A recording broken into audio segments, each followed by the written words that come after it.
Welcome to this brief tutorial on creating a podcast in GarageBand. When you're putting together a podcast, it's somewhat like baking a cake or fixing any meal where you have a recipe. You need the ingredients to have a proper outcome. For a podcast, you need to be able to include images or graphics, typically music, and an audio narrative. So in order to prepare those, it's good to have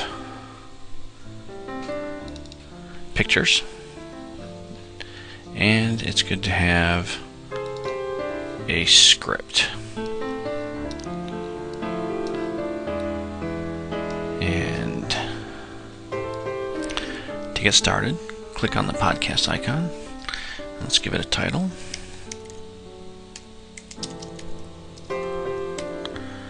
And I'm going to place this on the desktop.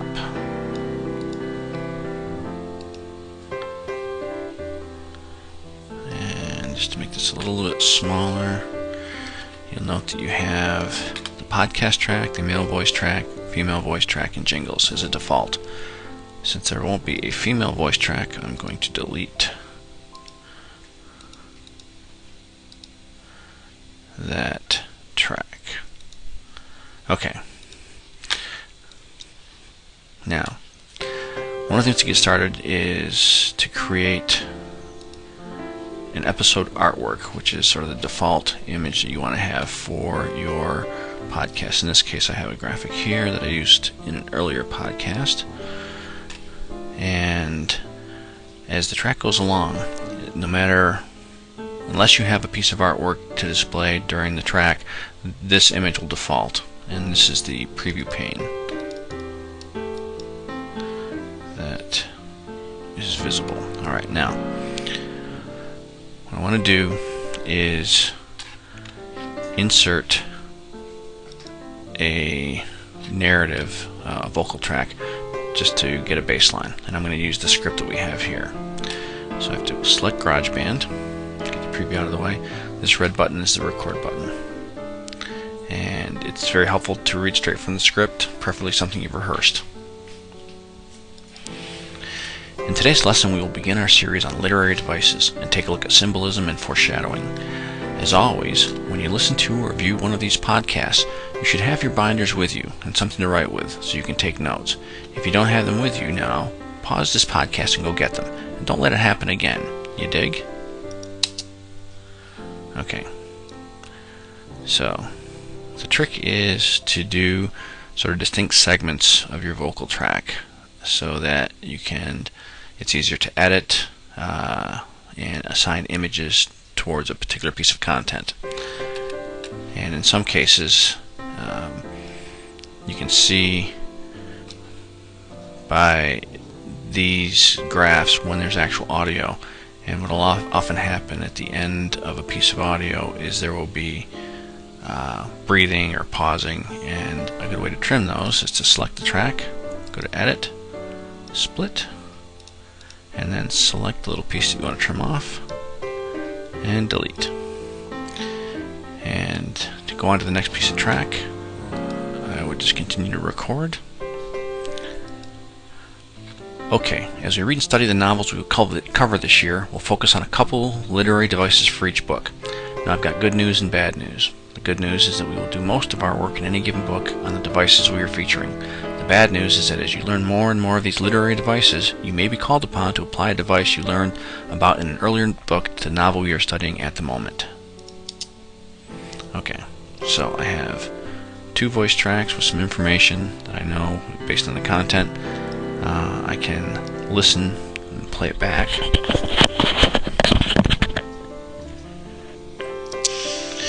In today's lesson, we will begin our series on literary devices and take a look at symbolism and foreshadowing. As always, when you listen to, and so that gives you an idea of what the output will look like. And next, we'll take a look at how we can put graphics into the image and then assign those graphics to the content in the vocal track. So we have our pictures right here. And the first one we're going to look at is titles. To get an image into your podcast, you just drag the image up into the part where it says drag artwork here. The default setting is it will put the picture throughout to wherever the end of this little end project marker is. So then you can grab it and resize it to make it in the approximate place where you want it to display. So that then, if you watch the preview,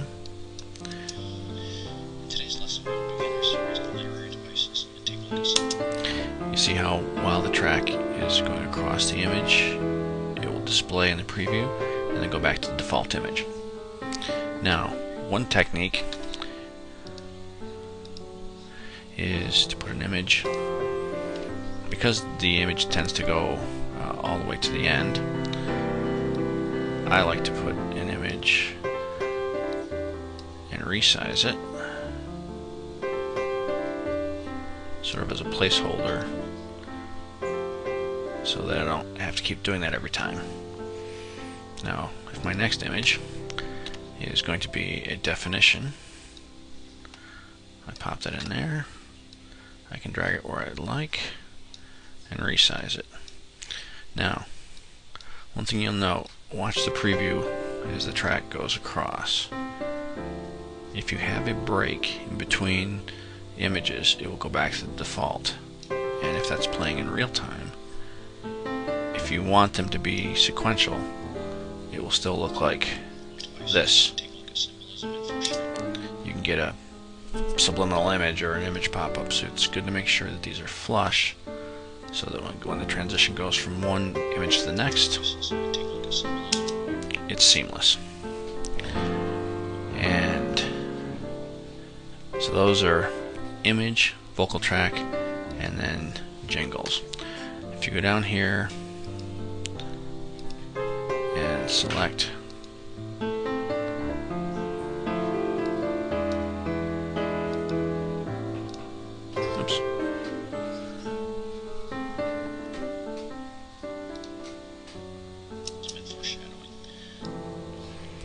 to get jingles, click on that little symbol there, jingles, and you can choose a category. In this case, I'll go all effects, and I tend to organize them by length because it's easier to plan whether you're going to have a jingle that's long enough for the entire podcast, or you may want to use something that's a little bit shorter.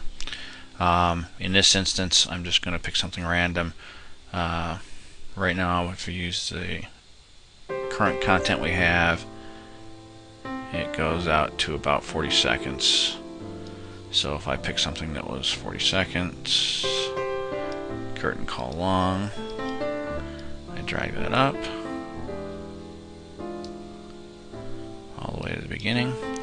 And if I want to see a bigger slice of this, I can resize the window, or I can use this slider that will show larger increments of time in one segment. So now this is the entire 40 seconds of content with the pictures, the male voices, and the music. Now, if you're in the podcast, you'll notice that there are chapter title options for each. And I'm going to call that title, foreshadowing, and Hunger Games. So that when you have chapters and you export this into QuickTime, you can actually use a QuickTime player to select and navigate to individual chapters in your podcast. You have the option of, if you had a URL included, you can include a URL. In this case, we're just going to leave it as is, and we're going to take a look at a podcast that's more fully pulled together to sort of show you the component parts of it. So I'm going to go File, Open Recent,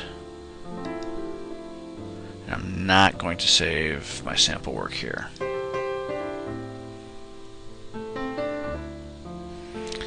So this is a complete podcast ready to Now this is an example of a podcast that's fully assembled and actually ready to export, and I just want to take you through a little bit of it.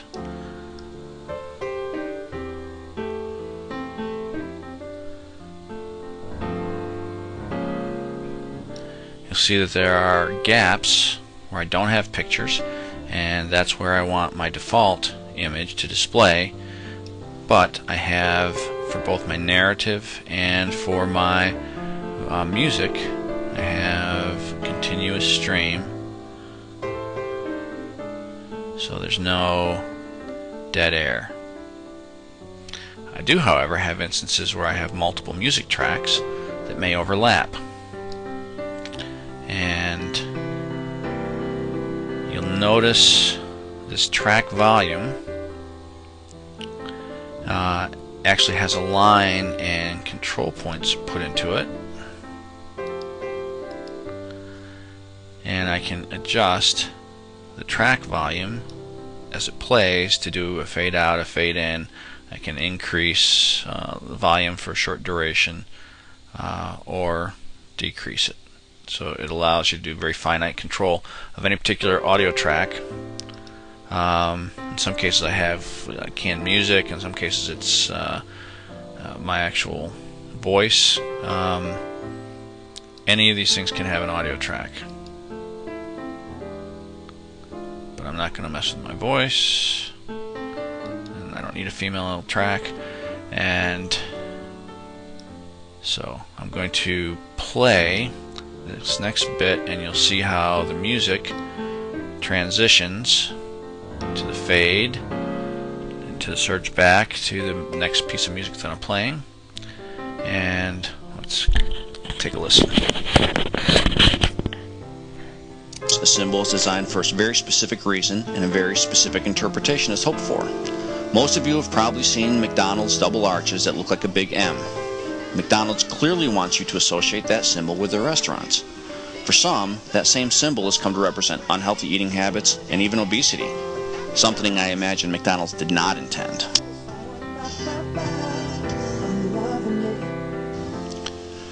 One of the most widely recognized symbols in the world is the United States flag. So, transition from different musical pieces to the next, with the images to go along with it matched up with the script. If you can manage to get all these in sync, you'll have a great podcast. And again, I have chapter markers indicated down here where I want them to. And not everyone has to have a chapter title, but where it fits. So what I'm going to do now is I want to export this to QuickTime. I'm going to click on Share, Export Podcast to Disk. I want to use the AAC encoder because that will create a podcast that QuickTime can pull up and show the artwork that you've included, and it will also have the chapter markings for easier navigation for a longer podcast such as this. But I do have the option of just doing the audio portion if I want to either have it be less bandwidth, a smaller file, or I just want to be able to stream an audio track. I can do that, and it's playable on a number of remote devices, iPhones, iPods, MP3 players, obviously, so you have some flexibility. I'm going to use AAC encoder for QuickTime, and I'm going to leave the automatic resizing of artwork to 300 by 300 pixels when exporting. I'm going to export. I'm going to call this 2 because I already have one, and I'm going to click Save. And it will take a bit of time to export, but when it does, and you can see it's tracking right through here as it's mixing the content, and it's indicating the endpoint that I set here, and I will have a finished playable podcast that then I can open up if I can get to it in time.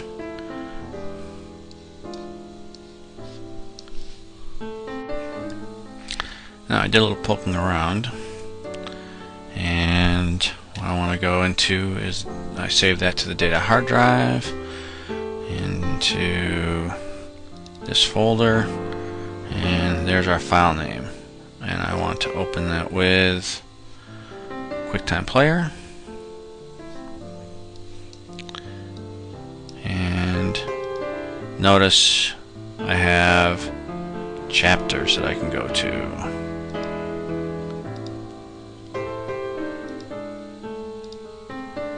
And as I play it, in today's lesson, we'll begin our series on literary devices and take a look at symbolism and foreshadowing. so you'll have a podcast that has graphics, audio, and navigation, and can be pretty handy for delivering a lesson as this is, or various types of content or messages. So hopefully this tutorial will be of use, and you'll be able to create podcasts for multiple purposes. So happy podcasting.